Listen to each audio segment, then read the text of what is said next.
Hello, everybody. James here. Books behind me for plugs.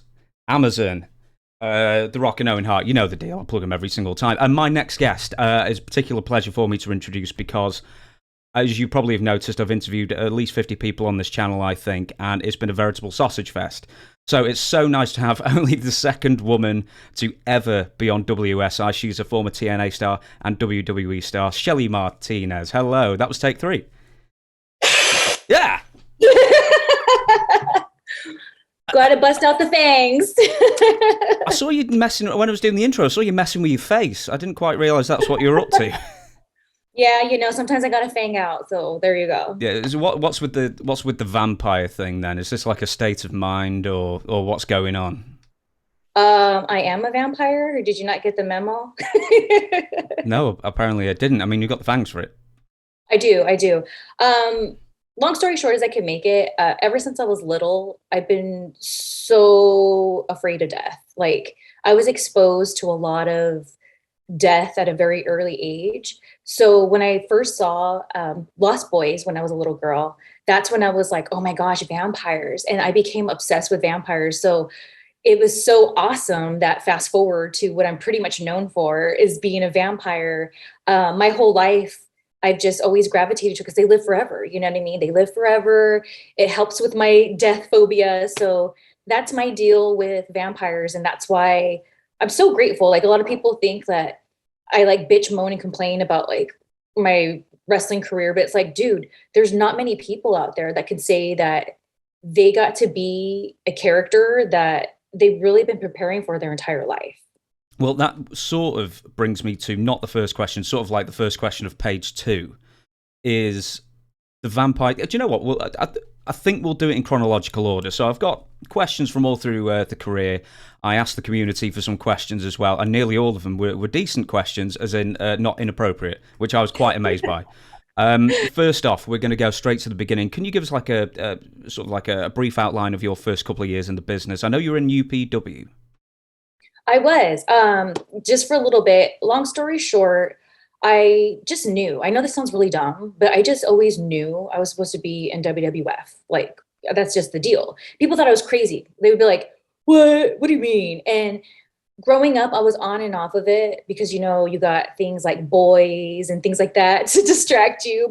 So when I was in high school and the Attitude Era was just like, oh, the Attitude Era, that's what really I was like, you know what? I know I'm supposed to be there. And it wasn't like I'm gonna be there one day cocky. It was just like this feeling like that's what I'm supposed to do. That's my deal.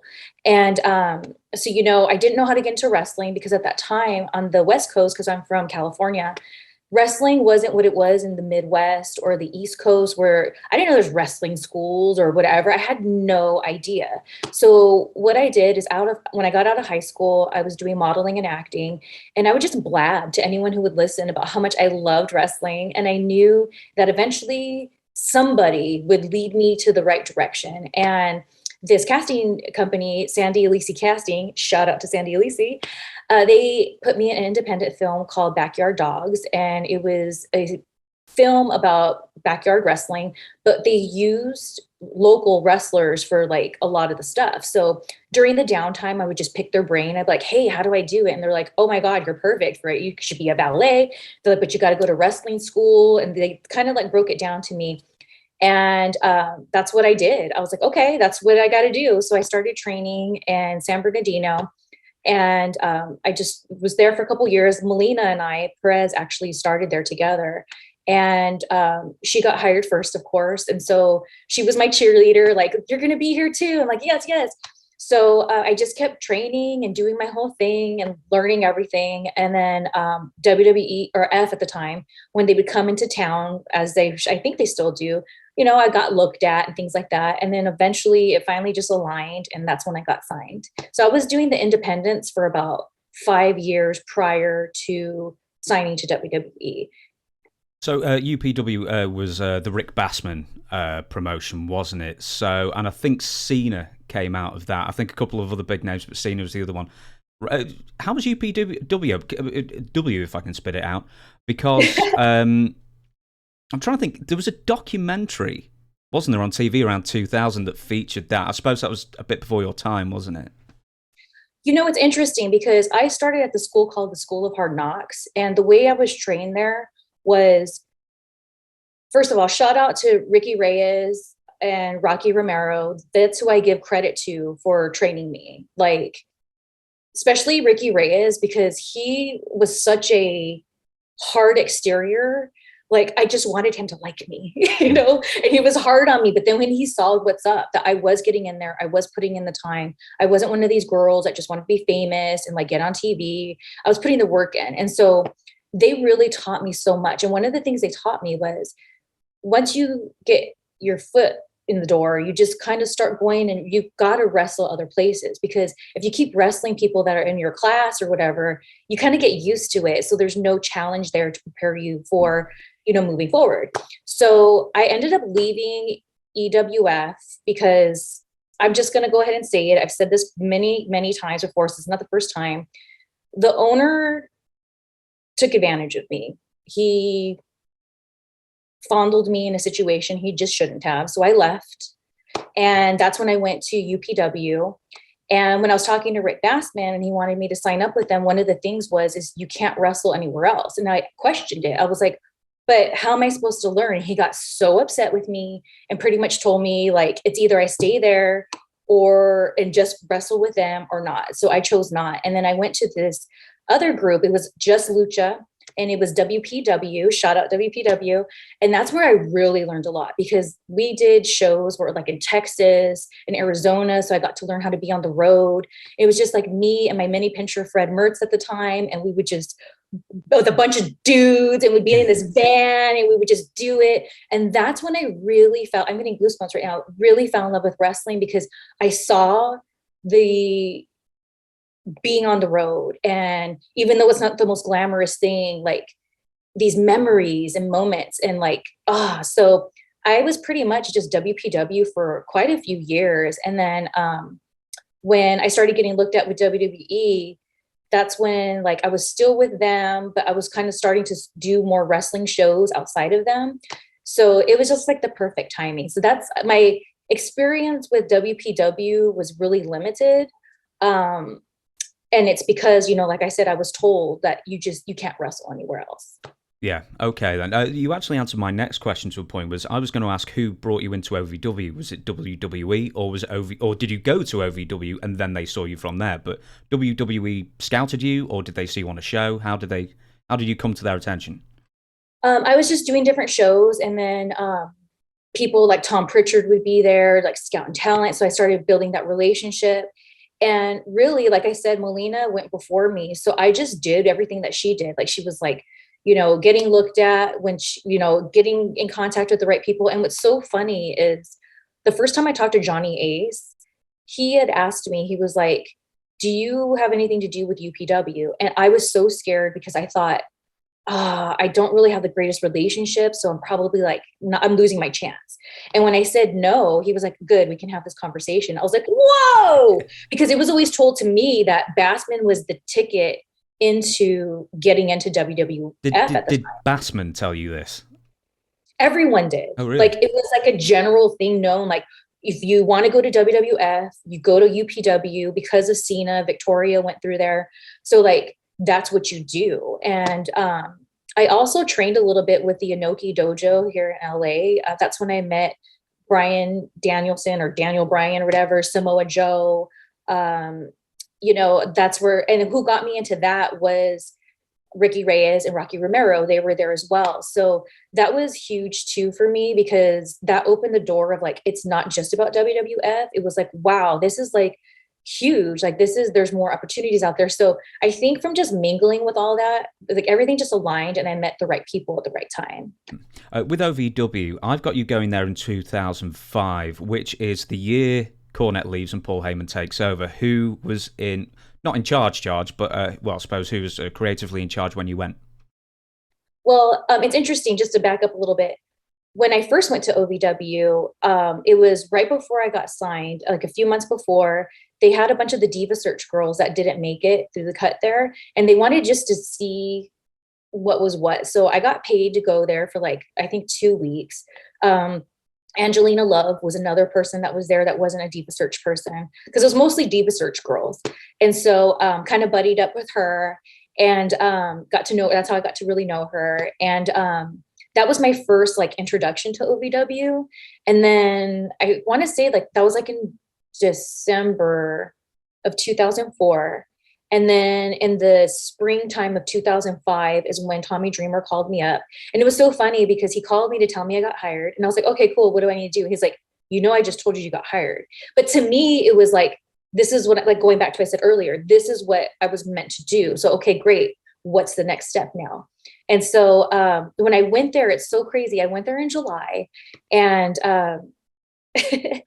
I went to an OVW show. I think I was only there for like maybe a day or two, and it was their Wednesday night taping. And that's when Santino Marella was there. I know him as Boris.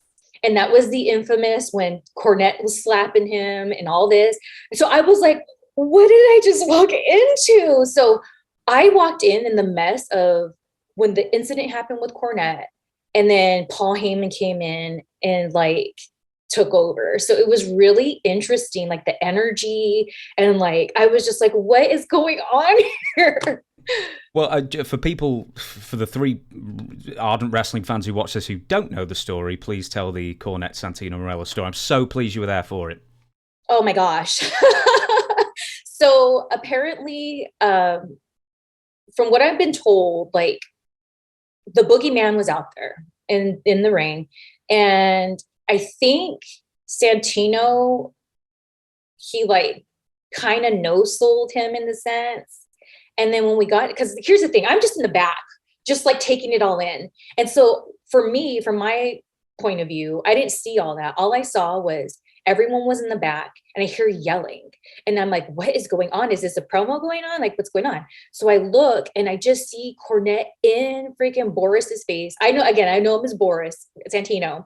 It's in his Boris's face. And then Boris is just standing there taking it. He's not like, F you or anything like that. And he just whack. And I'm like, oh my God. And so apparently he was pissed because he no-sold the boogeyman. And I was just like, oh my God, like what is going on? And everyone was just kind of like watching. No one really like did anything.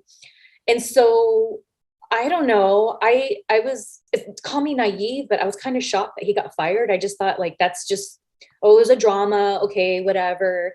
So the next day when I went to OVW, when we were like all sat down and told like, oh, Coronet, I was like, whoa, this was serious. But I kind of think for me, it was a blessing in disguise because I know Heyman was huge on my look. And when he got to be familiar with my on-camera presence and stuff like that, I think he became even more of a fan. So it worked out for me.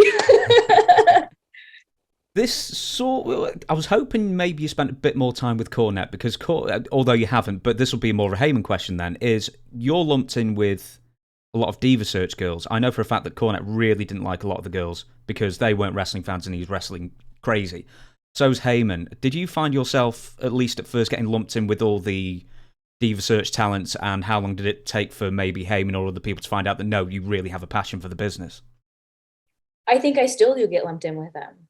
That's the thing, because most people, first of all, they see my look and they automatically think that I just want to be on TV. And so with Heyman, I'm not sure what Coronet's opinion of me was, because I mean, I don't really have much interaction with him. But with Heyman, I know he was a big fan of my look. But there was a time, because I went through like a huge obsession with Heyman. Like I was obsessed with him. Like I would have slept with him at one point. Like that's how obsessed I was. Like I was obsessed. And there was a time where he did talk down to me. And that's what broke my heart, because me and Beth Phoenix had a feud going on and we were walking through our match. And he goes, now Shelly, she needs to be walked through. And I was like, what the hell? Now, Al Snow was my trainer, and Al Snow saw how hard I worked. He knew the deal with me. He treated me with respect. Like it was all whatever. So I was so upset that Heyman was making it seem like I just didn't know what I was doing and that Beth was just going to make me look good. And so I was real upset about it. And I remember Al Snow was like, you just got to prove him wrong. Like, you just like, that's just how it's going to be. And he kind of told me how I'm going to have this stigma where people are going to think that I'm just there to be famous and that's it. So it's so funny because one time Heyman, I was just getting tired of him. I think it was that day I was getting tired of him talking down to me. And so I thought, you know what? I'm going to just like approach him. So I went up to him and I grabbed him by the throat and I pushed him up against the wall. I said, you like that, don't you? You like that. Now you're going to stop talking shit to me, aren't you? And like, he was like, and I saw Al Snow at the corner of my eye going, yeah. And I just like went like that. And then I started walking and I was like, don't turn around, don't turn around. And I opened the door and I slammed it. And then after that, Heyman always treated me good.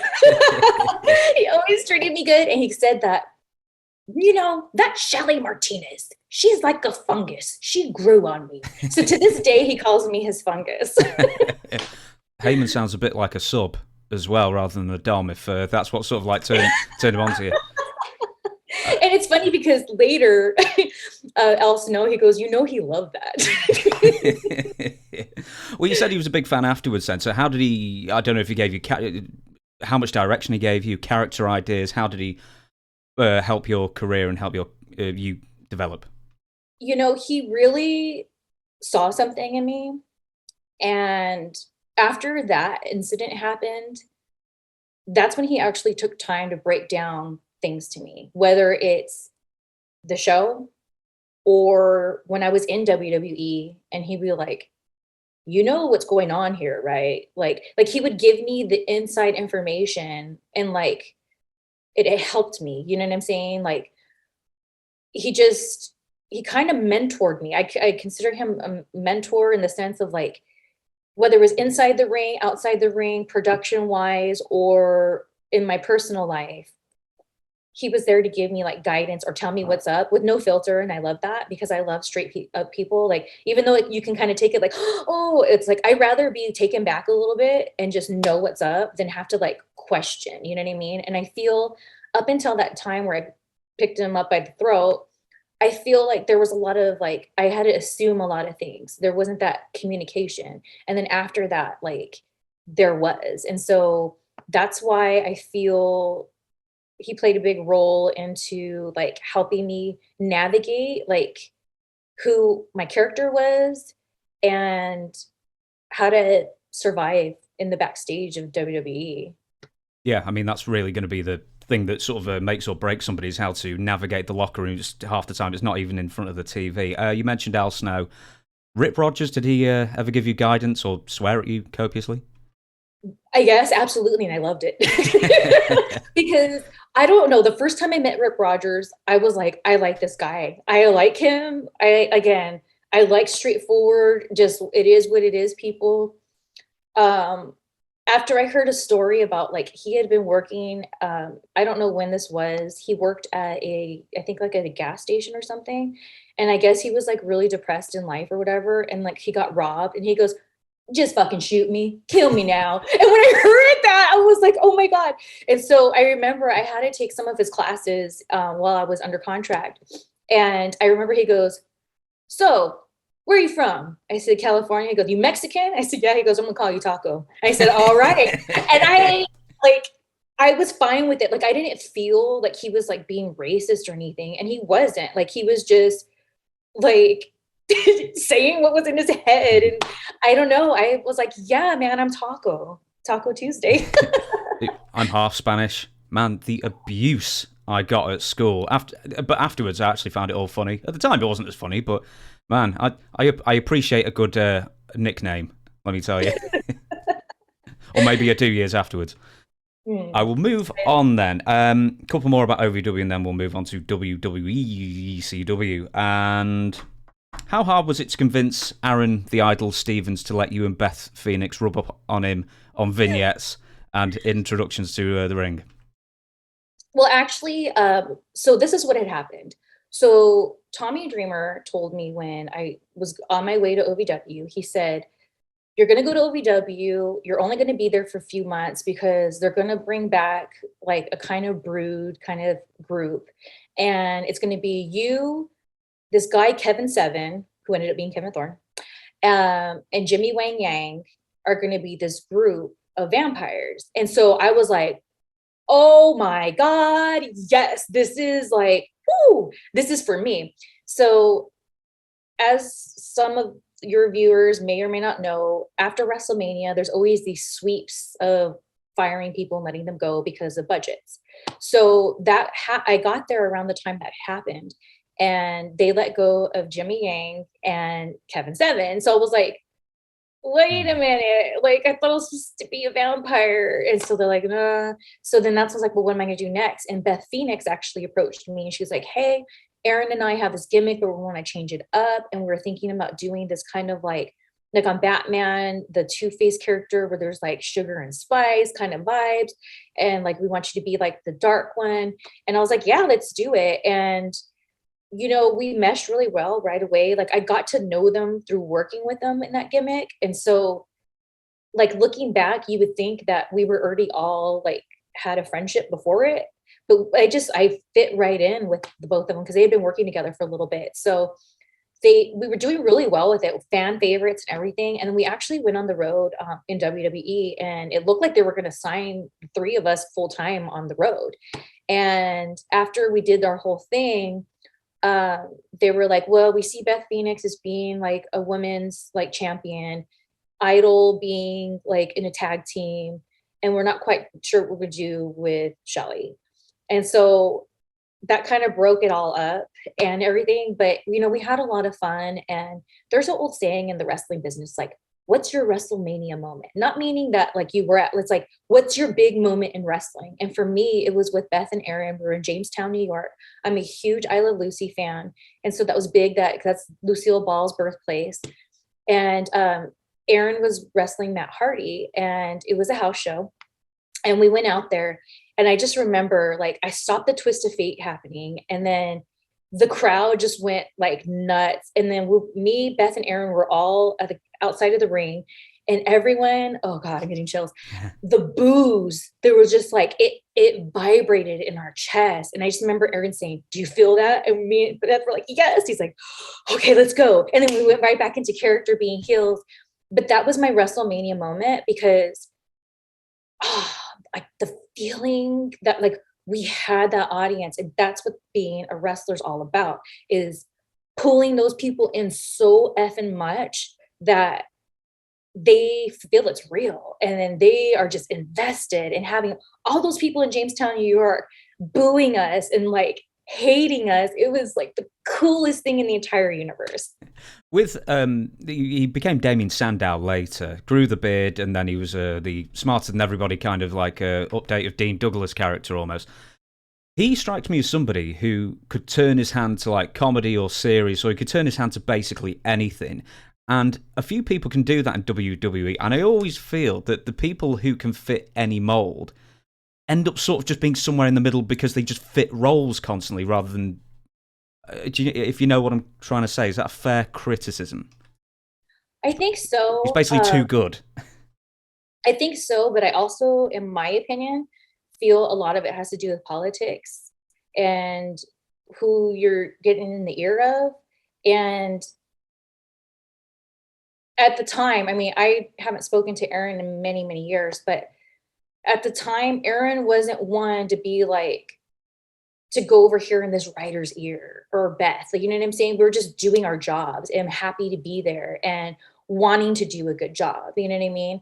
Like, so I think that has a lot to do with it too, is when people are like you said, they can fit any role. I feel they kind of fit in that category a lot of times of they're like, okay, cool, I can do whatever you need me to do. Let's do it. And then they're not playing the game. It's time to play the game. And it's all about the game and how you play it. And that just wasn't us. Absolutely. This next segment, I don't know how... I know you said you've seen a few videos of mine. Sorry, they keep popping up. At least they're successful at the moment.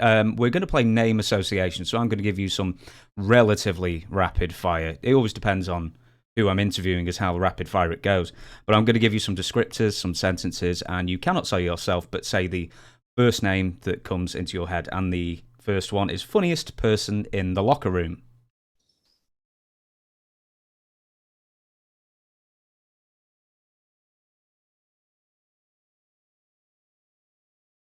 Dolph Ziggler. I thought my Zoom had frozen then. Sorry, I talked over that. Dolph Ziggler. Dolph Ziggler. He's a stand-up comedian now, isn't he? Is he? I haven't kept up with him, but it makes sense because he was really funny. Always cutting jokes, but not annoying. Like, some people, it's like, okay, dude, that's enough. It was never that. It was like smart. Like, how did you come up with that so quick kind of joke kind of thing? So I'm going to go ahead and say, even though I know him as Nick Nemeth, Dolph Ziggler. Nick Nemeth. Last man standing at the bar.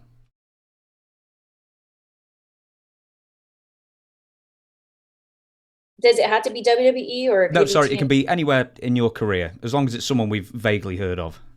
Kevin Nash. Good answer. Most beautiful male wrestler in real life.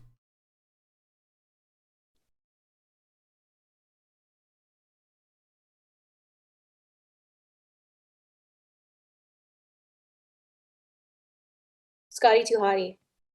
Really? Oh, Scotty Garland. He's a good dude, and his vibe just makes him shine even more when he's like he's a good person, man. Like, I just hope life just works out for him in the best way possible. He's a good dude. Same question, but for the ladies. Who was the prettiest, most beautiful in real life? You cannot say yourself, by the way.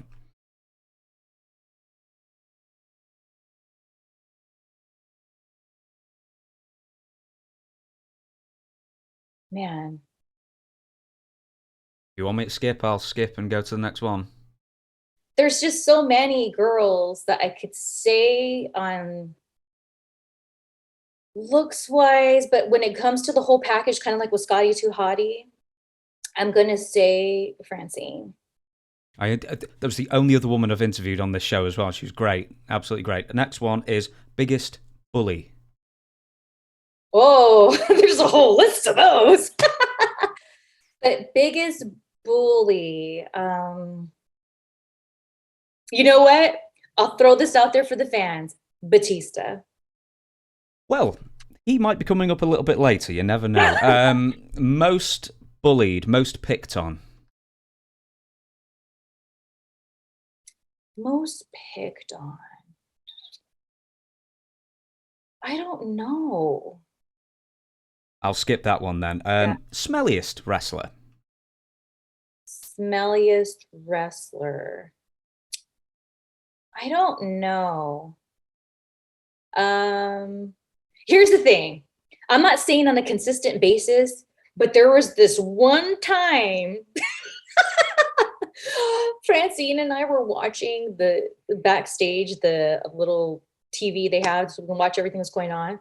And all of a sudden, both of us just feel this intense, heat, sweaty person that was so happened to be standing behind Francine.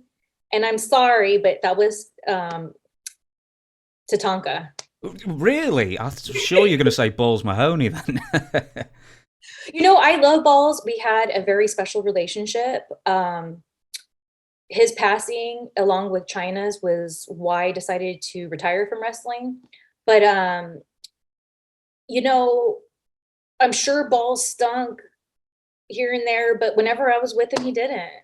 Fair enough. Well, I'm very surprised that Tatanka gets the nod there.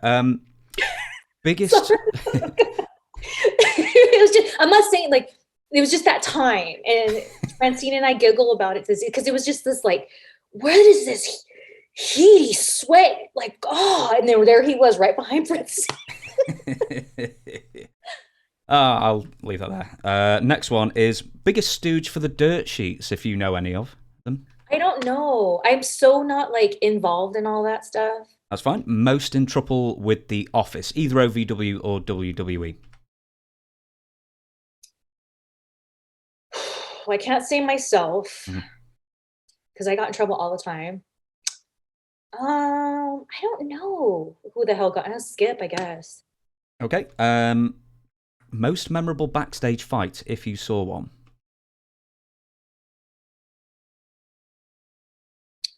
Well, again, I can't say myself because I've gotten in a couple backstage fights. Well, if it's with someone interesting, you might as well involve yourself in it. Why not? Pardon? If it's involving yourself and it's a good story, then throw it out there. I don't want to get into the details, but I told off Randy Orton, I told off Shawn Michaels, and I told off Batista. So no, 3 people with no backstage clout whatsoever. And you guys wonder why my wrestling career failed at WWE. Normally I ask biggest ladies man, but I'll reverse it. So biggest man's lady, if that makes sense. Biggest man's lady? Okay, biggest ladies man. Biggest man's lady. Okay. I don't know. I'm sorry. It's okay. I've only got a couple more. Loudest spot caller. A Skip. I don't know that either. Yeah, okay. Most talented wrestler you ever worked with. Man, I worked with some good people.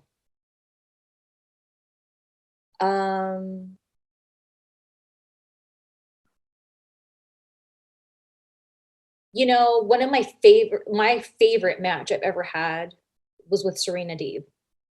Mm-hmm. It was on the Indies, but you know. That's a good answer. And the stiffest wrestler that you ever faced.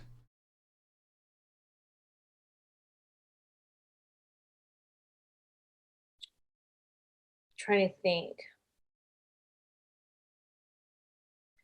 I'm not gonna say is most stiffest, but the most stiffest that I was involved with was The Miz. We were in OVW and we were doing like our little practice wrestling matches. And I had just bleached some of my hair, so it was like really brittle or whatever. And he was just being a douchebag. And like we were in there and like we were just going at it. And he started getting rough. And so because I've learned from Ricky Reyes and Rocky Romero, I know all about strong style. That was my style for a long time. So a lot of people call me stiff, but I never give what I wouldn't take. And I just remember Miz was being such a punk. And I was like, fine, let's go then. And I went for it. And everyone was like watching. Chunks of my hair came out. And I remember he had a finisher. I can't remember what he called it. It's like inverted DDT. And I used to use it. And I called it JV Jones Locker because I did this whole pirate gimmick for a while.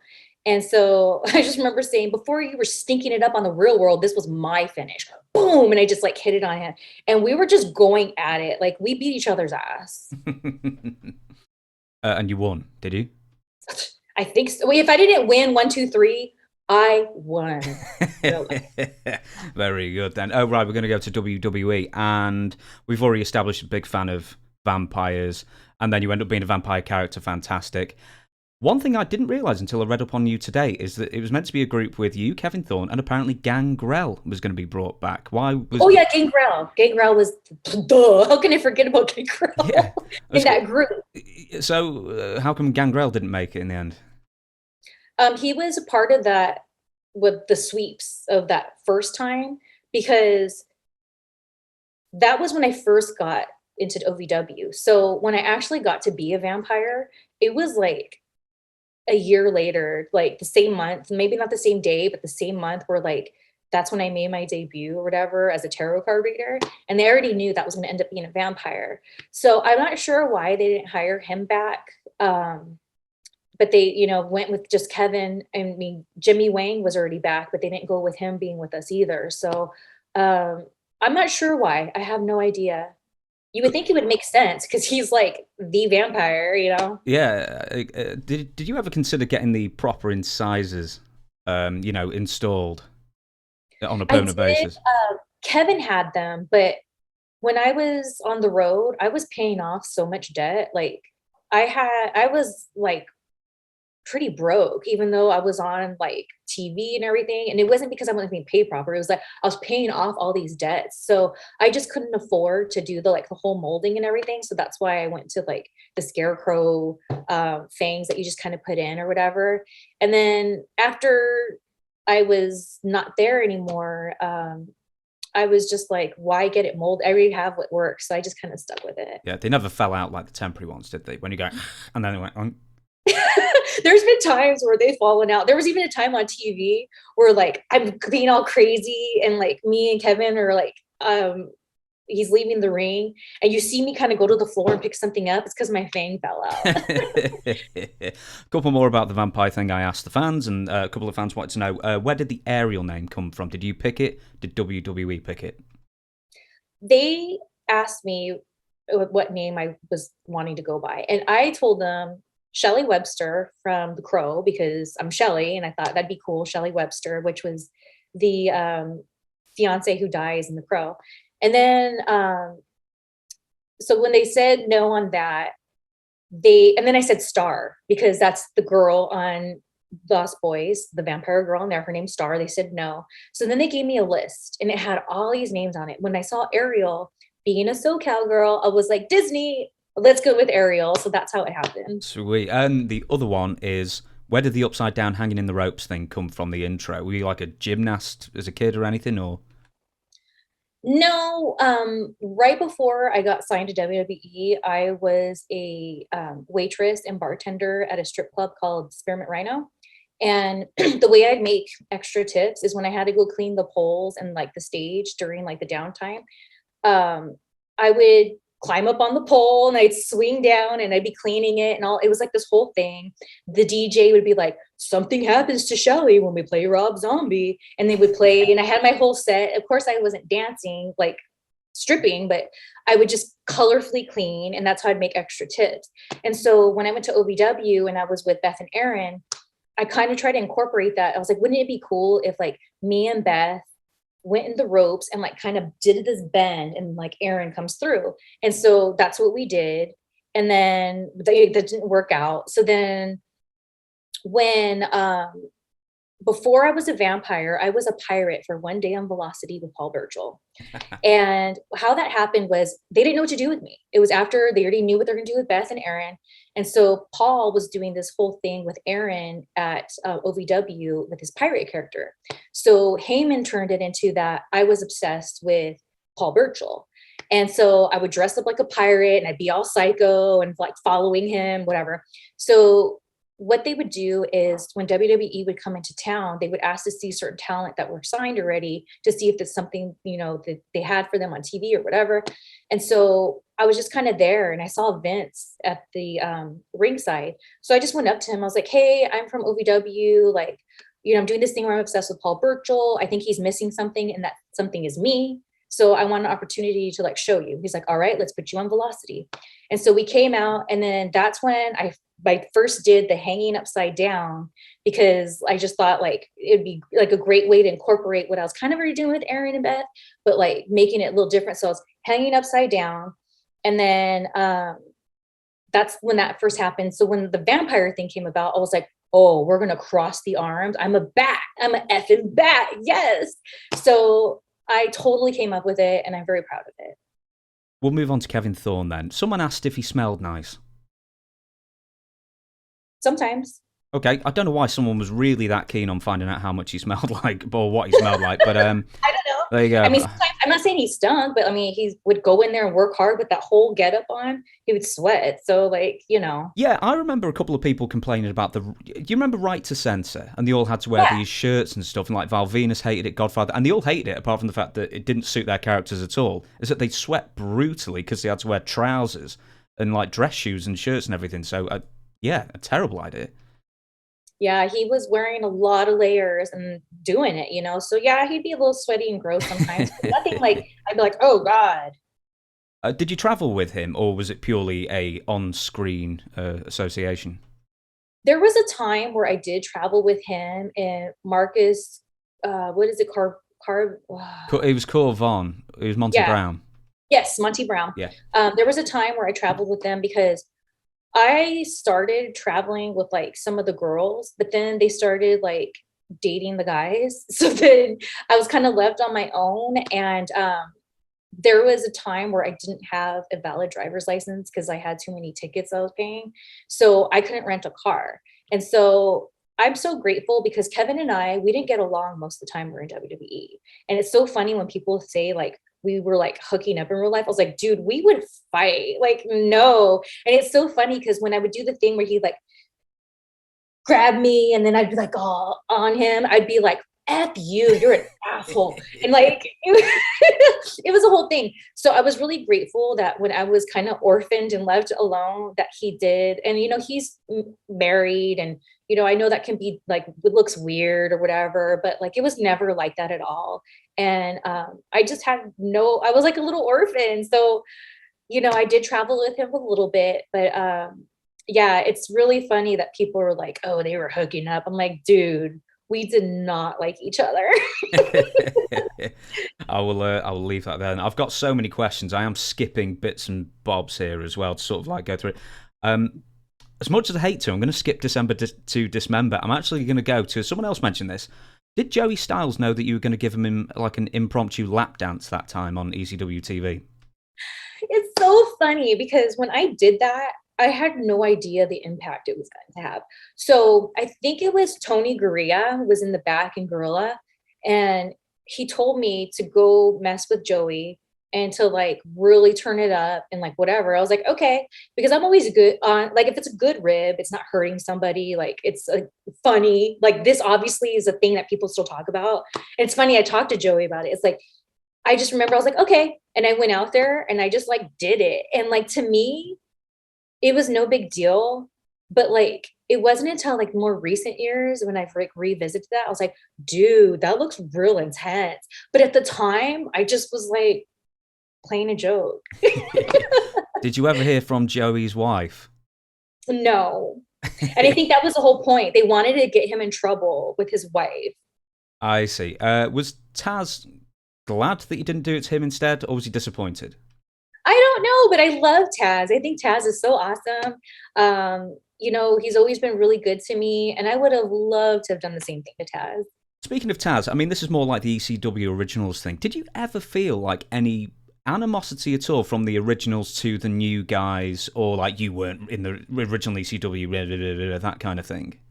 You know, I fit right in with those ECW guys. Like, I really did. And I liked it. Like when we were just doing our own shows and then, because this is what we would do.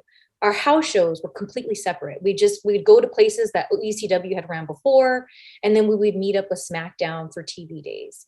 So I really like, that's when my relationship with Balls Mahoney was there, you know, my relationship with Francine grew. Like we knew each other from the past, but we weren't like really knew each other, and we're traveling with each other. And so, you know, she was my travel buddy before she got let go. And that's when I became orphaned. But, you know, I feel like the ECW Originals, like they were really cool to me. Like I felt the atmosphere backstage was kind of just like chill and like we're just there to have a good time. Maybe everyone was really happy to be back on TV and making some money. Like I liked it. What I didn't like, and this goes back to one of the reasons why I decided to retire, is because I did become friends with Balls. And, you know, I'm very spiritual. I love the Lord. So it made no sense to people that I was hanging out with this guy who's supposed to be associated with the Church of Satan. Like they didn't, but we'd have these conversations that were like amazing. And I know people just didn't understand why I was so high on Balls. And so that's what she said. Yeah, I was going to say, it never quite sounds right, does it, when you say that? I was so high on Balls. It's like, yeah, you can be high as Balls as well. But and he's another one that I traveled with for a little bit too. And what I didn't like is when I saw the actual WWE guys punk him out. You know what? That question earlier, I saw him getting bullied and I didn't effing like it by people who were jealous and just felt he was a threat, and they didn't understand because they looked at him like as just a chump. And it really pissed me off. And I remember one time, he was so sad. They were just effing with him so much. He wasn't doing anything. And I know Balls had his own things. Like it sucks with the drugs and everything. But like, so were these other assholes that were bullying him. They were doing drugs too. So it's like, God, whatever. And so I remember he was so sad. And me, Tommy Dreamer, and CM Punk, whenever Balls' song would come on, we would do this like bushwhacker. We'd like go in a little circle and go balls, balls, balls, ballsy, balls, balls, balls. So Balls was just sitting there so sad at TV. And so I started doing it. And I swear to God, I don't know who did it, but someone threw a piece of lunch meat down when I was doing it, and I slipped and fell. And everyone was like, oh, and I looked at Balls, I dusted myself off and went, ballsy balls. But he just started laughing so hard. And so, you know, it wasn't so much the ECW originals. It was when I started to see the WWE guys treat them like they were lower and like trying to politic to get them out. And I think that's crap. So when Balls passed away and some of those same people were on Twitter, oh, I'm like, F you. You made his life miserable. You try to get him fired and you're over here just to be all on social media to be. Now it's one thing to be like, okay, I didn't like the guy, but that sucks. He died. Like, sorry to hear. But they like went into, oh, blah, blah, blah. And it's like, F you. And that's when I was like, I can't. I just can't. Yeah, absolutely. Unfortunately, to follow one negative story with a second negative story, I know I've teed you up that I was already going to ask it, and everybody asked me to ask you this. I don't know the story at all, and that's how I like it. The Batista thing, but also you said something about Shawn Michaels and Randy Orton as well. Yeah, I don't want to get into the details about Randy Orton. All I will say this is that's the only time in my entire life that I went off on somebody, and I can't recall what was said because I kind of blacked out. I was so angry. So screw Randy Orton.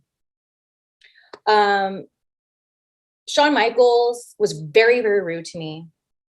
And I remember we were all going to go into a meeting, and him and Triple H were standing next to each other, shaking everyone's hands before we go into the conference room.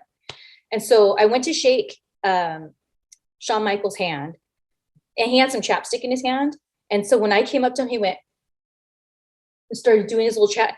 And I just stood there and I was like, and I heard someone behind me, a guy go, just go, just go. I can't remember who it was. I want to say maybe it was Stevie Richards. I'm not sure. He was like, just keep going, just keep going. And I said, how dare you? I worship the same God as you. And this is how you treat me. And I just was going off, and they were like shoveling me into like, and I was just like, no, F that. Because for me, I never been a fan of Shawn Michaels ever, but what I was a fan of is that I heard that he like changed his life over, that he was living for God. And so for me, I thought, wow, this is so cool that like there's another person here on the roster that like is all about the Lord, and like this is a crazy business to like be open about that or whatever. So I was like almost looking to Shawn Michaels as being like, yes, dude, like, yes, right? Like the Lord has blessed us with this, and like, let's do good. And so for him to be so effing rude to me, that's why I was like, I worship the same God as you, like, whatever. And that from that moment on, I was like, F him, like, ew, like, dude, no. Ugh. And but Batista. And Batista, of course. I'm sorry, that was the main event of the trio. Main event. Okay, so here's the thing. Before I get into it, what annoys me about this, I mean, it doesn't bother me now, but when I wasn't okay to talk about it because I was still very hurt, I guarantee you, no one ever asks Batista, so what happened with that vampire girl? But my whole wrestling career after that, I have to answer to that. And it's like, how come no one asks him? How come no one wants to know his side of the story? And I think that's crap, but whatever. So he was dating Melina at the time, and I got to know him, and I felt he was my friend. I liked him a lot. And they were just kind of having like relationship problems. And because he didn't come out so good in those relationship problems, I mean, she was my friend, of course I was there for her. So she was venting to me one day after a show, and then I opened the door and he was like listening on us. And I was like, ew. So that didn't help his situation or how I viewed him. So I was real short with him after that, because that's my homegirl, like, ew, gross. And so then he started getting like annoyed, like, oh, it's like you and Melina have the same mind. And it's like, no, dude, like you're a dick to my girlfriend, like not cool. Like I'm going to have her back. And so Next thing I know, I get called into Johnny Ace's office and there's a bold Batista. And I'm thinking, what the hell's going on right now? Because to me, it wasn't like even that big of a deal. Like, it wasn't like I was like causing trouble or whatever. I just was short with him and like maybe not as nice to him anymore. And so Johnny Ace was like, oh, I can't have two talents not getting along, blah, blah, blah. Can you tell me what's going on? And so I looked at Dave and I was like, can you tell me what's going on? Like, what is the problem? And then he was like, it's like you and Melina had the same mind. And he just went on this whole thing. And he wasn't really making sense of what the problem was. And so he stormed out. And then I looked at Johnny Ace and like a little bitch, I started crying. I thought he was my friend. That's how like whatever. And he was like, look, just go up to him, shake his hand. Like, we don't have to be best friends here. Like, and he felt bad for me. He saw that like I was upset, like, cause whatever. And so I would go up to Batista and I would go to shake his hand like we're supposed to, and he wouldn't shake my hand. And I'm like, well, what the F am I supposed to do? Like, like whatever. And so Johnny Ace kind of followed up with me a few weeks later. I was like, dude, he won't shake my hand. And what he started to do, he would like in catering, shake everyone's hand at the table but me. And so I'd wait for him to walk and I'd go, hi, Dave. I don't think you saw me. Hope you have a good day. And so I got in trouble for that. And then I was like, dude, he won't shake my hand. What am I supposed to do? He goes, look, I'm good. And no, he goes, just try again. And then I tried again. It didn't happen. Then WrestleMania weekend came. My sister at the time, she was in high school. So I felt really fancy. I got to fly her in. And because we used to always watch wrestling together growing up. So it was really cool. And the way they had it was the hotel, they had a separate elevator that we can use so that the fans couldn't have access to us. So I was in the elevator and it was a couple people, wrestlers in there with their family and Dave. And so I was like, oh, great. Because I was the first one to get off the elevator. I was like, what am I supposed to say? Like, what am I supposed to say? So I said, okay, bye everyone. Have a good day. And then as the doors were closing, he went, douchebag. And I was like, come on.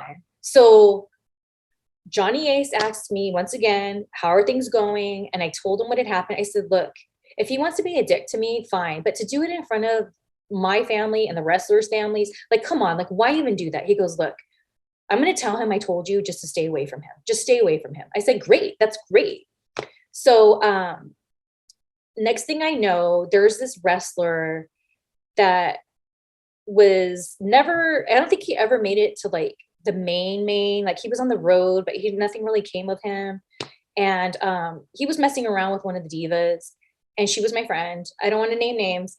She was my friend. And then he was just being a dick, and the Diva Search girls, he was like all hitting on them. So being Shelly, he was sitting at another table.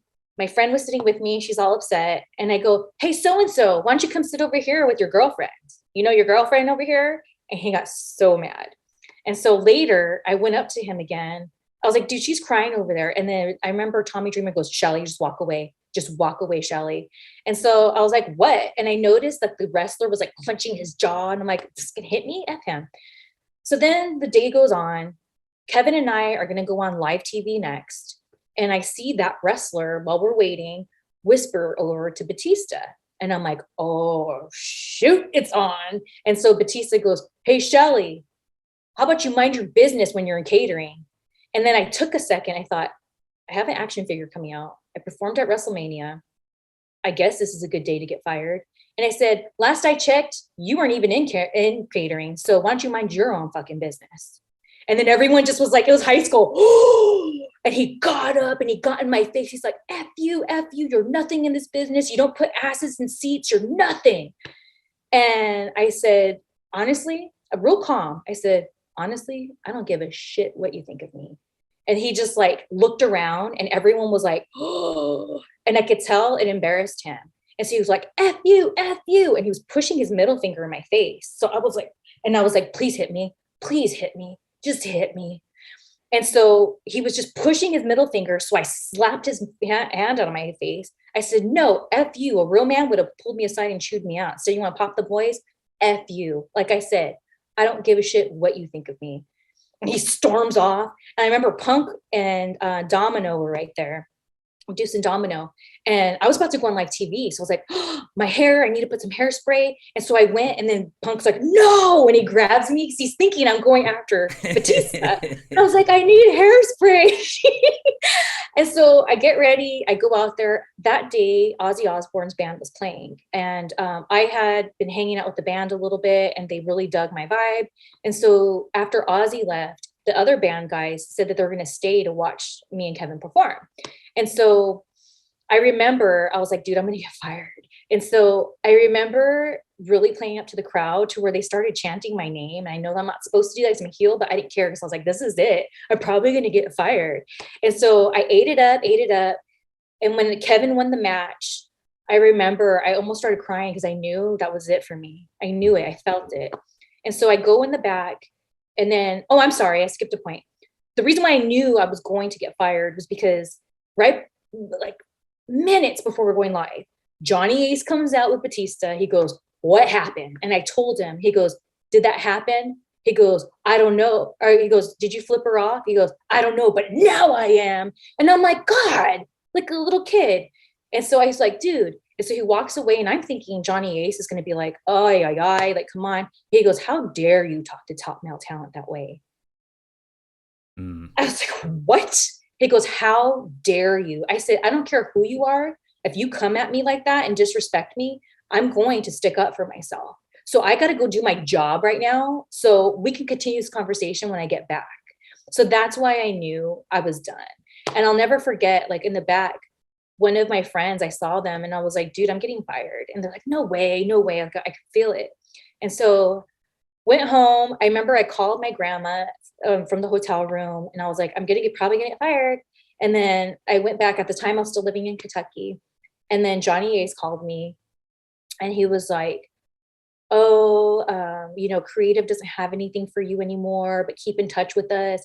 And I started laughing. He goes, why are you laughing? I go, that's not why. He goes, well, you never know. I go, you know what? If this is how you guys conduct business, I don't want to come back here. So thank you anyways. And I hung up on him. And I remember my roommate was like, what just happened? I was like, I got fired. And so that's the Batista story. But it was rough. And then when Twitter hit, and I've been on Twitter since it first started. So a couple years it was like becoming more of a thing, not what it is today, but more popular. Dave joined Twitter. And at that time I had some more healing, and I understood that like, it was just my time to not be there anymore, because there was a lot of stuff that I experienced where I was like, I don't really think this is for me. Like, this is not my vibe. Like, because the way I looked at it, my main thing was, if I'm not a part of like the shady, toxic stuff, but I just like look the other way, then I should be fine because I'm not causing a problem, like whatever, aside from these people. But like, generally speaking, just seeing the shady stuff that was going on. I was just like, well, that's for them. That's their business. But when I saw that I was still getting like in trouble for not conforming, that's when I was like, dude, I don't know about this anymore. So I have had some healing, and I tweeted Dave, and I was like, truce. And then he wrote back, this business can do a lot to you, truce. And then on 11/11/11, I went to a red carpet premiere for the movie Immortals, and he was there. And I went up to him and I was like, hey, I just want to say like positive vibes to you, and like, everything, blah, blah, blah. And we had this conversation, and I go, you probably think I'm crazy. He goes, oh, you must not know my mom then. And like, we had this conversation, we took a picture together. And like, the way I look at it now is, I used to think for a long time that he was responsible for my firing. But then I remembered, dude, I told off Shawn Michaels. Dude, I told off Randy Orton. Like, that was the last straw. Like, and my reasoning behind telling all three of those guys off was all for me sticking up for myself. So I figured that's just not the place for me if I get punished for sticking up for myself. And by the way, something that bothers me, how come I never got a chance to go to wrestler's court? How come everyone else and their mom got to, but how come I didn't get to go do wrestler's court? How come if people have these problems with me, I wasn't allowed to go in wrestler's court? I don't get it. And that's what bothers me to this day. I thought wrestler's court was only for SmackDown, because that's where Undertaker was and Bradshaw was. But I suppose ECW was touring with SmackDown at the time, weren't they? Yeah. Like Melina went to Wrestler's Court. Like who else did? There was somebody Davari, not Davari. Who was the guy who did the terrorist gimmick? Davari. Yeah, Davari did go to Wrestler's Court. Yeah. Like there's people that went to Wrestler's Court for like I don't know, like some of them, like it was just like kind of like whatever stuff. But I felt like I deserve to go to Wrestler's Court, but I guess they felt like just get rid of that bitch. She's just a problem. Let's just get rid of her. Creative has nothing. Yet I was on the opening credits, like because that's the other thing too. We were taught like if you're in the opening of the show, that means you're one of the main people. And I was on it multiple times, and so that's why I like Lab. Creative has nothing for me. Just say you guys think it's not working out, and I don't whatever, but whatever. Yeah, I don't know how people cope with it because I'm a habitual truth teller myself, so I can totally appreciate where you're coming from. Right, so I've got some questions about TNA. Look at how smooth that transition was. No one will have noticed. I paused the thing and then went straight through. Did your legend of telling Batista off and Shawn Michaels off and Randy Orton off reach TNA before you were hired by TNA? I have no idea. Here's the thing. I have no idea what things have been said about me. I'm dying to know. I always say this. If you're people out there and you were there, please let me know because I have no idea what like was said about me, what my reputation was. Because when I was in WWE, I was like involved with Domino from Deuce and Domino and Cherry. And so I was obsessed with making him my boyfriend. So instead of politicking, I was chasing him around, being like, why won't you let me be your girlfriend? So like I wasn't like whatever. And what's interesting is I think people thought both in TNA and WWE that I was politicking because I would sit down with writers and agents and like Dean Malenko and like, you know, I used to be friends with Lagana for a while and stuff like that. So I would sit there, we would never talk about my spot, what I'm doing. It was all personal, like what they're doing in their personal life. Cause I like these guys, like freaking Dean Malenko. I freaking love that dude, you know? And like, I would sit there and just like chat with them because I just enjoyed their company, you know? And so I feel people thought I was probably politicking and I wasn't. I was just hanging out, just having a good time. And it's funny because I ended up telling off Jeff Jarrett. Why can't you pick on the lower talent to tell off, for God's sake, instead of the owners? Because there's no status with me when it comes to treating people like human beings. I don't care if you're the owner or you're the guy at the bottom of the totem pole. And that's why my career has been the way it is. But I don't care because that's just what my path was supposed to be, you know? And I grew up watching shows like Three's Company and stuff. And when you grow up watching these shows where they're based around miscommunications, misunderstandings that could have been avoided if somebody would have said something, that helped grow me into a person that I don't want miscommunications. I don't want misunderstandings. I say something. But with Jeff Jarrett, I can't let that one go. What was that over? I must ask. Okay, so in TNA, this is what bothered me. I didn't realize it at the time that I was coming from WWE to TNA, like what that meant. To me, I was butthurt that WWE fired me. And when I went to TNA, even though I got to be in an awesome gimmick that I loved, because a lot of people don't know this, but when I was in WWE, when I would go and work out on my off days at the gym, I'd go where the cardio wall was and TNA would be on and I would see LAX. And because I grew up where like some of my cousins are gangbangers and stuff like that, I related to that vibe. And so I would tell myself, and this is way before I knew I had any issues of getting fired. I just thought, if I were ever to be with these guys, this is what I would do. And I'd kind of like play in my head, like how my character would be. I just didn't like, I would just like, oh, that'd be kind of funny, like whatever. And so when I got to be with them, it was awesome because I got to be this extension of who I already was, just like I was in WWE. But I was still I look at TNA as like a rebound. Like WWE was my first love. And then this was my rebound after being dumped. And so even though I was still having fun and it was awesome, there was a lot of other stuff too. And I was very wounded.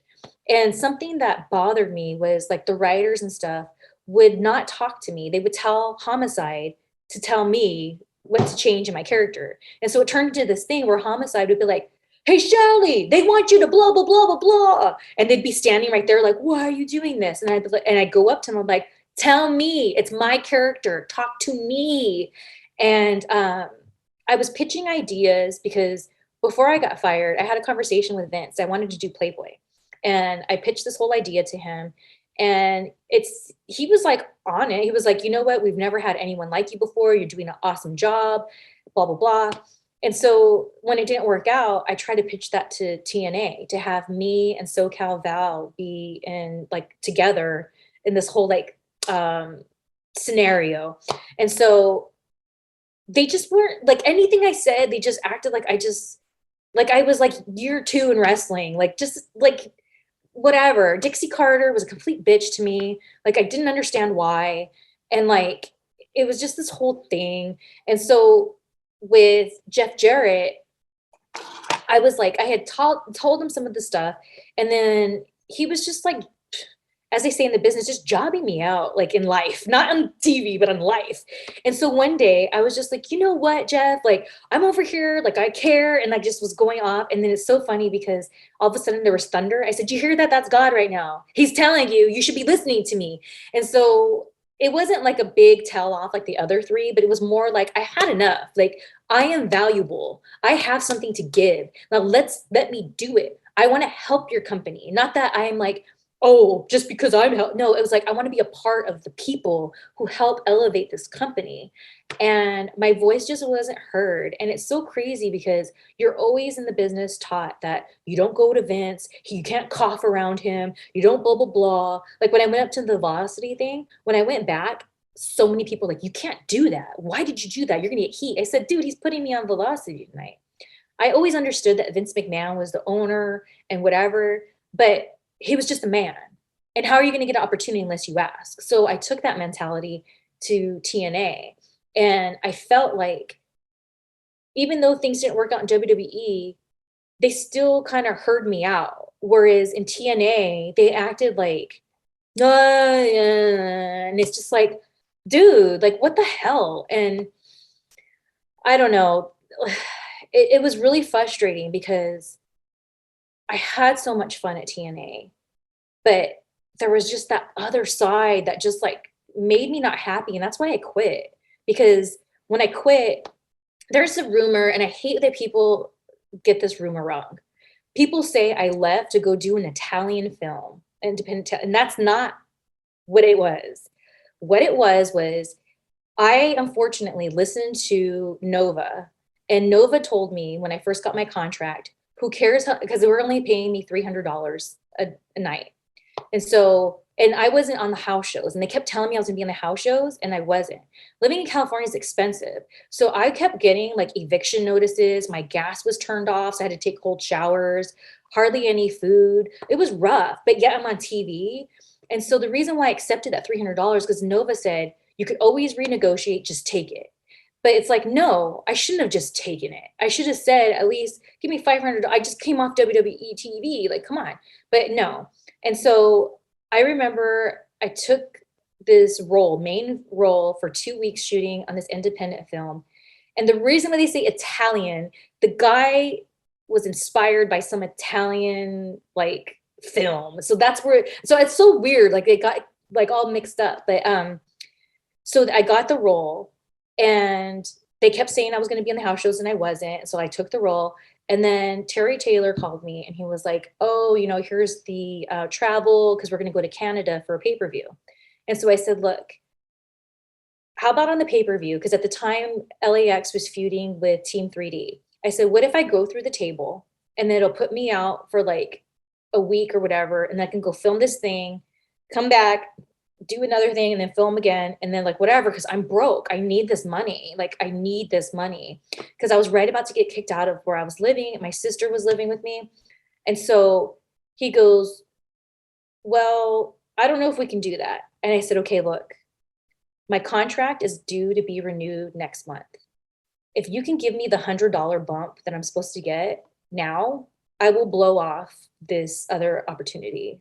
I'll blow it off, but I need to know that I can make that extra $100 now. And he said, well, why don't you come to Canada and then we'll talk about it. And I knew that was a no. So I said, forget it. And then that's when I quit. So that's the story. And it was all down to money and it sucked. But at the time it was fine because I didn't know that Homicide and Hernandez would have these like separate conversations without me. I thought we were a unit and I thought we all talked about things together. And I had no idea what specifically Hernandez was doing like on the side and all this. And so it was my time to go anyways because I just wasn't feeling it anymore. I felt like we were fighting for this like spot together, working as a team. But like when they're having their separate little meetings and conversations without me, I was like, forget it. And there was even a time where I was so over it. Me and Christy Hemme tried to pitch to Vince Russo that we were like these rocker girls and we call ourselves our rock dolls and like whatever. And so like I was already kind of like checked out of it. And it made me so sad because I had so much fun as Selena's. And that goes back to my name, Selena's. I wanted to be called Martinez because there's Hernandez, Homicide, Martinez. And they're like, no, you're Selena's. I was like, Selena's, like the movie Selena when the Cholos call her Salinas. Like, why with the S? And so it wasn't until after I left, I was told that Dixie's husband had a crush on me and his last name was Salinas. So it was a rib to name me Selena's because that was his last name.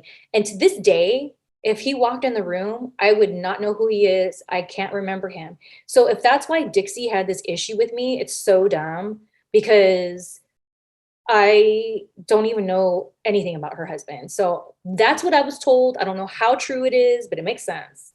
He's called Serge, I believe. Yeah, and I know other things. Well, I don't know other things. I've been told other things I will not repeat. I'm determined to find a question with a happy answer here. I mean, it's been 3 sort of strikeouts in a row. Crikey. It's all good. It's all good because if all of that stuff worked out, I wouldn't be sitting right here in my house talking to you right now. And the life I live now is like so for me. And even though there's been a lot of hard times and everything, it all was supposed to be that way. So it's all positive. Good stuff. Well, hopefully this will be a positive answer then. Or maybe more of a comparison.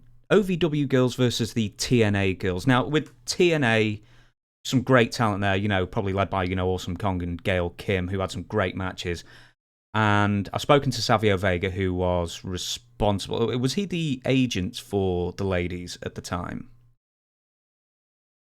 I don't remember, to be honest with you. Okay, then. I'm trying to think with... I don't think Dutch Mantel, my man Dutch, I don't think he had anything to do with the I don't think he likes me that Dutch. Oh, really?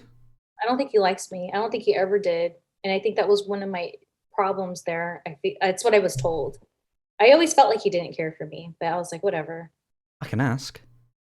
Well, it's up to you. Yeah, well, I won't bother. Okay, then. So comparing the OVW lady talent and the WWE women talent to the TNA women talent, who do you think had the best roster at the times? That's hard because it's just two different times, you know? I feel like I kind of want to lean towards more TNA just because you had so many different awesome characters, you know? Like no girl was the same. And not one girl was the same, but also they were so interesting characters, you know what I mean? Like it was just really awesome. And I really wish they would have allowed me to wrestle more because there was so many awesome girls there and we like would play off of each other. And I was always thrown in like battle royals and this. I had like, I think 1 or 2 matches. And that's the other thing too is weird is I had a match with Jackie Moore and I'm just being honest. This is my truth. No negative vibes to anyone. I never had a problem with Jackie.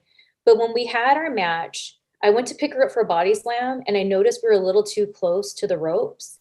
So what I did is I tried to play it off like I was holding her up for 1, 2, and then I put her down. And then next thing I know is like it ended with her giving me like this kind of guillotine kind of submission. and she was really choking me out. And I started to black out and almost passed out. And I didn't understand because I was like, oh my God, I'm going to pass out. Like I was telling her, and she didn't stop. And then when I got to the back, I was told that there was like such a terrible match and what the F was I thinking? And I was like, what? And I remember Roxy was there. And when they were done reaming me, she goes, that was a good match. Don't listen to them. And I remember I watched it back. I go, the only thing I could think of is I stalled on the body slam because we're too close to the rope. Like, no, I was trying to do my placement better. Like, come on. And so later I heard that, or I was told that Jackie told somebody I was close with that she apologized for that. So I have no idea what that was all about. Sucked, but it was what it was. So like, I wish they would have let me wrestle more. I feel like, and I think I did a thing once with Kong. That's about it.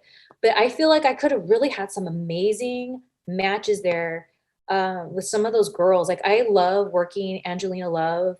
I wish that I could have done something with her and, you know, Jamie or Velvet Sky with the beautiful people, like a little feud or something. You know, I don't know. It sucked. It sucked that I didn't get to, even in WWE, I didn't get to wrestle, but I don't know. I really felt like, man, I really wanted to wrestle in TNA and they just didn't care to have me wrestle. Yeah, I actually did look at the match listings, and you did have far more in TNA, or at least you were included in as a participant, than WWE had, like 2 or 3, I think.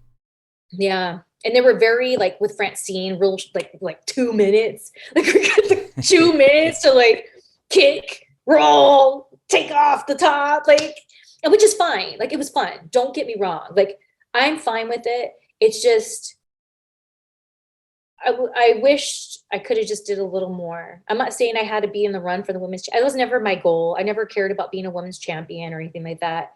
I just wanted to play. I just wanted to play. They wouldn't invite me to play. All right, I'll move off TNA. Forgot I can't ask a TNA question without getting without sort of an unhappy story with it. I'm sorry to say. We'll move on then, and I will ask this because no one asked me to ask this, weirdly, and I thought more people would. Is you go into the softcore, not gentleman's literature, but gentleman's cinematic theatre kind of thing. You said you wanted to go on Playboy in WWE around 2006. So is this something that you just always had in the back of your mind that you wanted to do, or did someone just present you with an opportunity? I always wanted to do Playboy. That was the thing. I'm glad I never did because I have a different opinion of Playboy and Hugh Hefner now. But and I have for years before all these stuff came out because when I started hearing this stuff behind the scenes, that's when my opinion changed. Yeah, one of his girlfriends wrote like an expose book, didn't she? And I read portions of that, and I remember reading that and going, "Oh." You know, I was almost like taken aback. I was almost like, can this be possibly true? Turns out it was. Well, without wrestling, I used to go to the mansion. I used to want to be one of Hef's girlfriends. Like, I was deep in, and some of those girls I knew. Like, I wasn't BFF with them, but I knew them, and especially because we ran around with the same groups of people and stuff like that. So my whole thing when, like, I did this stupid DVD with Jewel Denial, that's, like, the thing I can't live down. And what had happened is Jewel Denial hit me up. She's like, we're going to do like a Betty Page kind of project. And so I was like, oh, I love Betty Page. Like, yeah. And so when I went to go film, I didn't realize that it was I thought it was just going to be like Betty Page, da, da, da, not, whoa. And at the time I was so broke. I was in TNA. I had to pay my rent. And so I took that money and I already had the money. So I was like, I have to do it. And it sucks because in that video I did, there's times in between tapings that I went in this closet and hid and cried because I couldn't believe that I allowed myself to like be here in that moment. It was crappy and it was not fun. And that's why I don't care if people think I'm a bitch. When they want me to sign that DVD, I won't do it. And I remember one time at a signing, this guy was like, oh, you know, but blah, blah, blah. I was like, dude, I was like, look, my grandfather sexually abused me. And when I shot that, that's what it made me feel like. So you want me to sign that? He's like, yeah. And I'm like, oh my God. So, it was a really dark place. And actually TNA helped me with that, because after the film had came out, Jewel Denial had me booked at some like adult con thing with her to like do a signing, and Terry Taylor put the kibosh on it quick. And I'm very grateful for that, because no offense to people if that's what they do, but for me, it's not for me. And it came at a very, excuse me, out of a very dark, desperate place. And so it I'm grateful TNA was like, no. And he was like, I'll handle it. Don't worry. Cause I was like, she's going to be mad at me. He's like, no, I'll handle it. I'll do it. And she did get mad at me, but she was more mad at him. And so I was like, okay. So TNA, I give them credit for that, especially Terry Taylor, for pulling me out of a slippery slope that I shouldn't have been playing in at all. Well, I know you've got, and I'm sure you'll plug the website as well, something like an OnlyFans, but you have your own website as well. Not that I watch many documentaries on the adult entertainment industry, but there's so many girls and guys actually going into OnlyFans as well, because if you're going to do it, it's nice to be your own boss and do everything on your own terms and stuff. So, I mean, you're nodding there. So, yeah, how do you feel about that instead of working for someone else doing that kind of thing? Well, I don't do topless or nude, so that's my thing. I gave that up. I haven't shot topless or nude over 10 years or more. Like, I don't know. It's been a long time. My problem with it is because of my modeling background I had before wrestling ever entered. I had my own website, like way back in the day, like 2000 or like 1999. Like, I have been doing websites because I had always been doing modeling. Like I said, I was hoping that would lead me to wrestling, which it did, but that didn't mean like I completely stopped. And I had this website. And so maybe that's why a lot of people in my career kind of lumped me in with like the diva search girls and things like that because of that. But I got a lot of flack from it, and not just from the guys, but really from some girls who like are considered taken very serious in the business, and they just look down their nose at me and would stiff me and do all this stuff. And so it irks me now that those same bitches have full on nude or topless OnlyFans now. And it's like, you know what? I'd have no problem with that if you didn't make my life hell before and try to get me blackballed. So that's my problem I have. I'm all for people, make your content, do your thing. I think it's awesome with not just OnlyFans, but Patreon as well. Just doing your own thing on your terms, awesome. But those assholes out there that made it so difficult for me, talking their crap, trying to blackball me, and they're over there doing like some real fetishy type of stuff. And I'm just like, oh, okay. Now it's okay. Got it. I've just cancelled my Patreon and made an announcement, and for some reason that created a surge in Patreon subscriptions for me. No idea, because I'm going to have to refund them all anyway, so maybe that's probably why they did it. Right, okay, we'll go on to the main event, and then I will thank you so much for your time. It's called The Firing Line. You may have seen one or two before, and I'm going to rapid fire some names at you. You can rapid fire some answers back, or elaborate. If there's a story, please mention them. And first one is, you mentioned him a couple of times, CM Punk. Ugh. Here's the thing. I used to love Punk. Punk to me was like, when I went to OVW, that's around the time he got sent to OVW. So I watched Punk get effed with. I watched people try to take him down. I watched people just try to just politic to like whatever.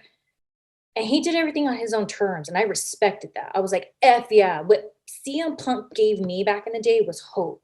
Hope that you don't have to be like these effing assholes over here. You do the job, you do it well, you connect with that audience, and that's what you effing do.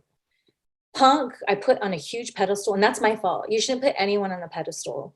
But I put him on a pedestal, and now, fast forward to today, I think he's a sellout and a fake ass. And for me, what was like it for me was I was looking after Melissa Coates, rest in peace, passed away. I was looking for some information, And I came across this article where he was talking about Sabu, because, you know, Sabu was her boyfriend for a long Mhm. time. So I click on it. And it's this story about how Punk, Sabu, Test, Kevin Thorne, and somebody else, I can forget who, had this situation at this hotel where there was like blood in a hotel room and all this. Bitch, you didn't name my name. It was my room that the blood was in.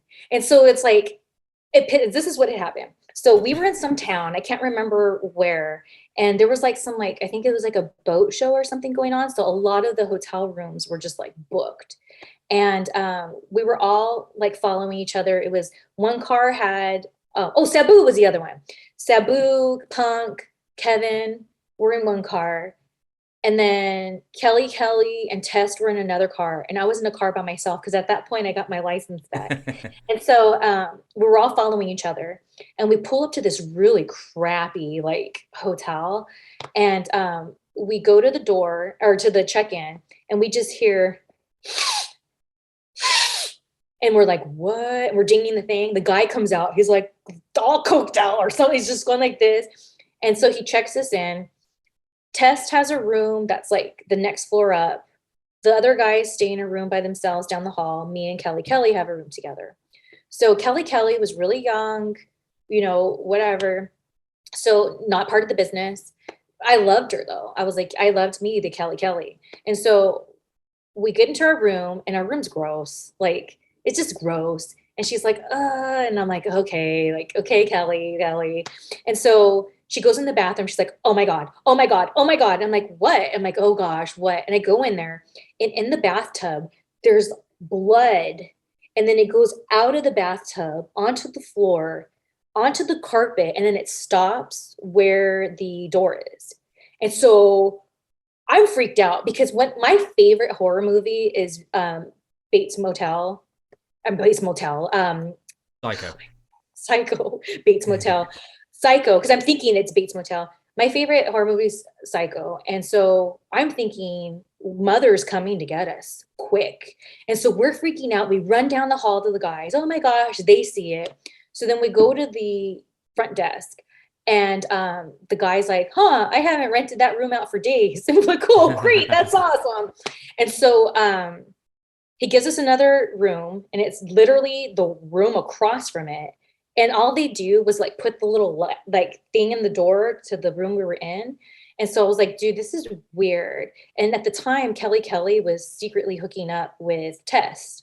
So she sneaks off to go be with him. And I'm sitting in the room going, oh my God, Norman Bates, our mother's going to come get me. And so I didn't sleep the whole time. And then the next day when like the sun came up, I finally like went to the room and I opened the door, and they didn't do anything to clean like anything up. It was all still there. It was really, really weird. And that hotel had like their ballroom area converted into a Hooters. So I'm like, oh my God, what if some Hooters girl like died there? So that's the story. It's a crazy story. And whenever I've been asked throughout the years, give me some kind of, that's my go-to because it is crazy, especially because I'm a vampire. So of course the vampire's room has the blood, but Punk doesn't say I was there at all. And it's just like, bitch, you knew. And so I was like, you know what? You're just like the rest. So That's CM whatever. Punk then. ODB. We used to be really good friends. Now we are not. I'm going to find someone you like, for God's sake. Shall I press on with the ODB thing, or no? No. No, let's leave ODB. Kenny Bolin. I was sure that you would like quite a lot of these people that I've written down. I've been very vocal about how I feel about Kenny Bolin and his escapades. There was a time where me,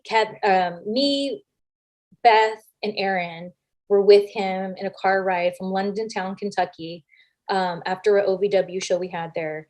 And I started in on him about his hobbies, should I say. And he was like pretty much telling me that he was going to get me fired and all this. And I just kept challenging him because I felt that what he was doing was very morally wrong. Okay, Right, I'm going to scan through this and see if I can find anyone that you might. Velvet Sky. Oh, I'm fine with her. Oh, Like, thank goodness for that. I mean, I don't know her too well. I've known her for a long time, but I don't know her well. Always been pretty nice to me. I don't really keep in touch with her or anything, but I don't have any bad feelings towards her or anything. She's nice. Okay. Kurt Angle. I used to be friends with him. Now we're not. Lord. Go on then. He used to date a friend of mine, Tranisha Biggers, Rockacan, and they had a whole thing where they went to court and stuff. And it's interesting because when all that was going down, I was friends with Tranisha, and then there was years that we didn't talk, not because we fell out, but just the life, you kind of drift away, whatever. And so I kind of forgot about that. And I was actually cool still with Kurt and his now wife. And then when I was like, oh yeah, and I was like, never mind. Matt Striker. I'm picking all the great names here, aren't I? I genuinely. Here's the reason why I don't like Matt Striker. So there's a show that I used to be a part of here in town, CWF Hollywood, and really great talent goes through there. A lot of people. He was one of the bring-ins, out of towners that came, and I was outside of the building coming back from smoking with my sister across the street. And then we're coming back and I was like, oh, hi. And he gave me the old, and I was like, and so when I got into the back, I was hanging out there was this guy I was managing at the time, Ricky Mandel, and me and Ricky were just going over things, whatever.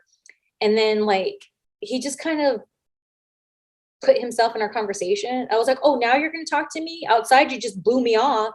Oh, no. I was like, no. And he was like, yeah, but I was like, no, dude. And then the night goes on.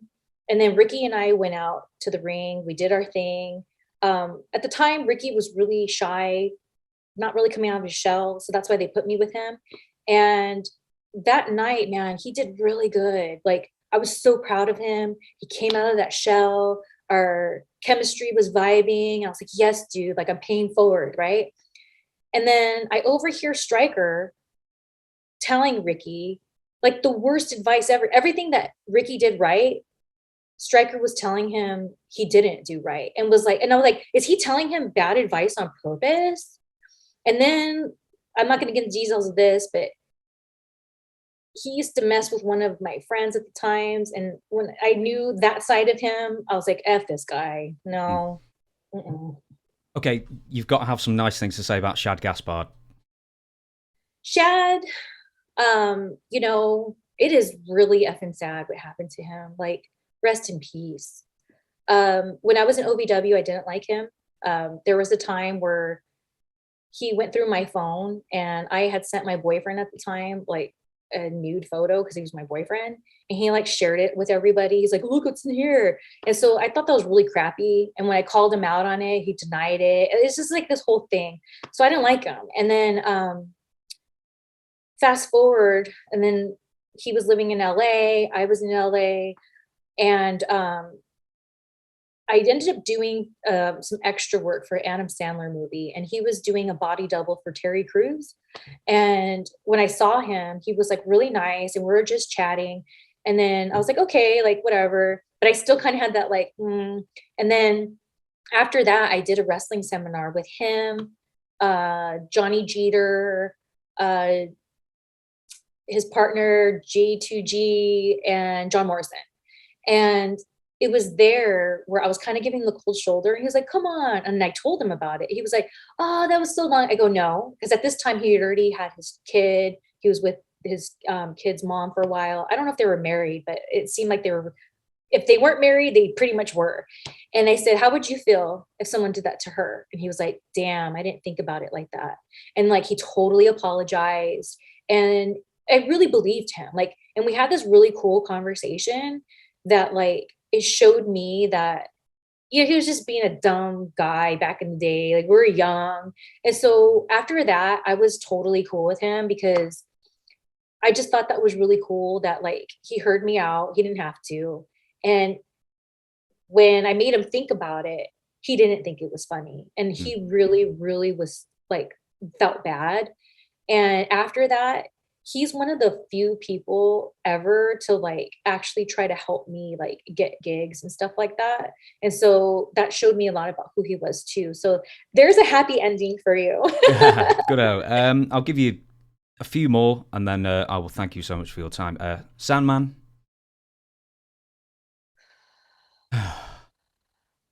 Sandman.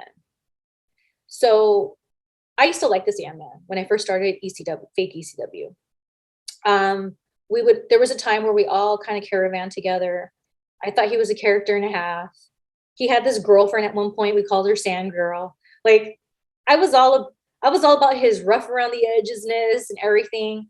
But there was this incident where I got my license. I was finally able to like rent my cars. And we were at the airport, and Sabu came up to me. I used to be really tight with Sabu, and he was like, "Hey, we don't have a ride. Do you think you can rent a car for us?" And I said, "Because it's you, yeah." So I rented a car in my name. They didn't get the insurance. And what ended up happening is, I don't know how this part happened, but Sabu ended up jumping cars and riding with RVD. And Sandman and Tess kept the car that was in my name. Well, next thing I know, I get a phone call that they had been in a car accident because they hit a deer. And so we get to the spot where they're at, and I'm like, oh my God, this car is under my name, whatever. And then I don't know, it seemed like they were sewing it up. I could be wrong, but that's what it seemed like. And so I got in Tess' face. I was like, this car is in my name. Like, what the F? And they acted like I was the biggest bitch because of this. And I just remember going off on them, and RVD like put me in his car. I was like, just stay there. And so the next day at work, I didn't say anything to anybody. I'm thinking I have to deal with this on my own. It was my fault for doing this, like whatever. So then I find myself in Johnny Ace's office once again. And he was like, what happened? And I was like, what do you mean what happened? He was like, what's this car situation? I was like, oh God. And so I told him, minus the Soma part, that what had happened. He goes, are you dumb? Why would you rent a car for somebody? I was like, I was just trying to help. So then I get in trouble at work. And Sabu, long story short, ended up paying for everything. So that was that. To where like, I guess his wife at the time even got mad thinking that he was paying stuff for me, but it was like, no, it was for like the wreck.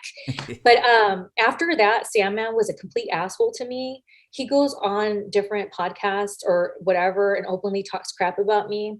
There was a time I was a part of this comedy trio back in the day before all the wrestlers were doing comedy.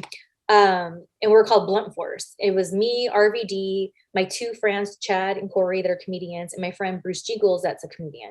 And so we were doing the improv, and it was really fun because we kind of did our bit like wrestling wise, like when, let's say, Rob would go up against a comedian, I would come and like throw powder in the comedian's face to like just, it was real cute. It was real cute. So we're all like good, having fun afterwards. We're all taking a picture together. And then as soon as we're done taking the picture, freaking Sandman goes, I always hated that bitch. And I was like, dude.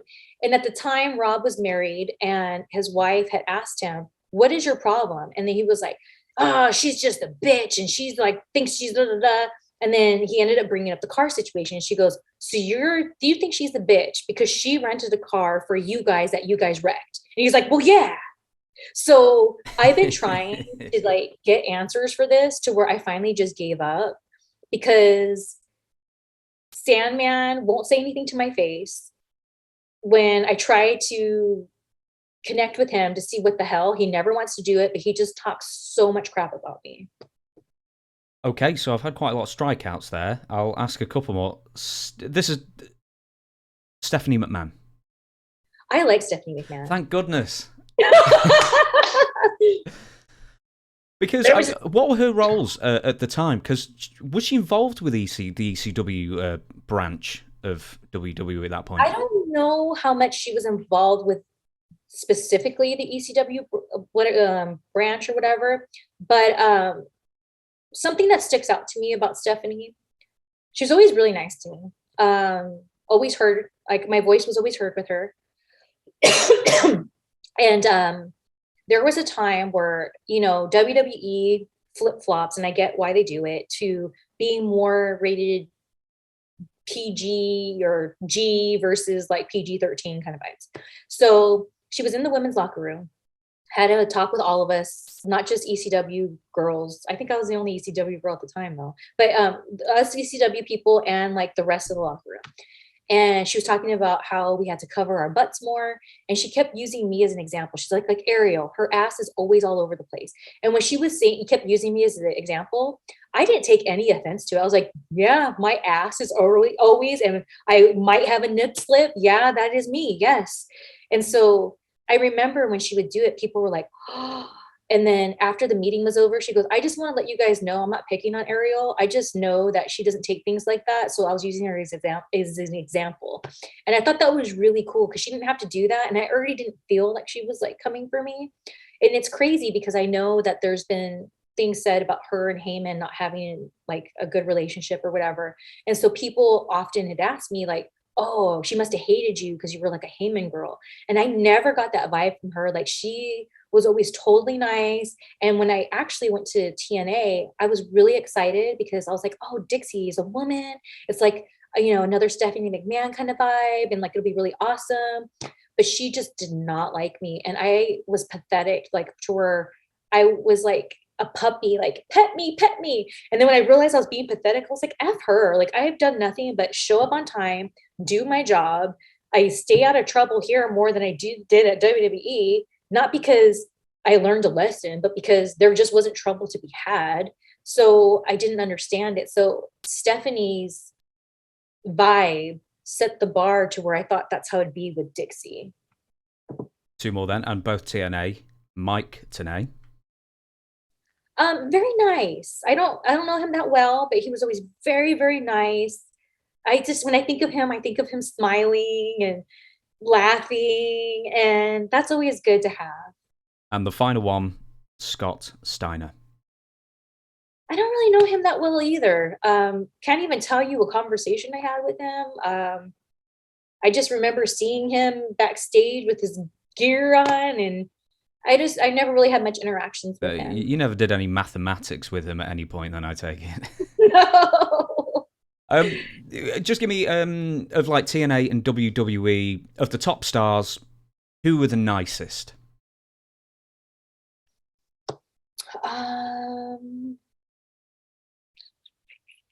Let's see here.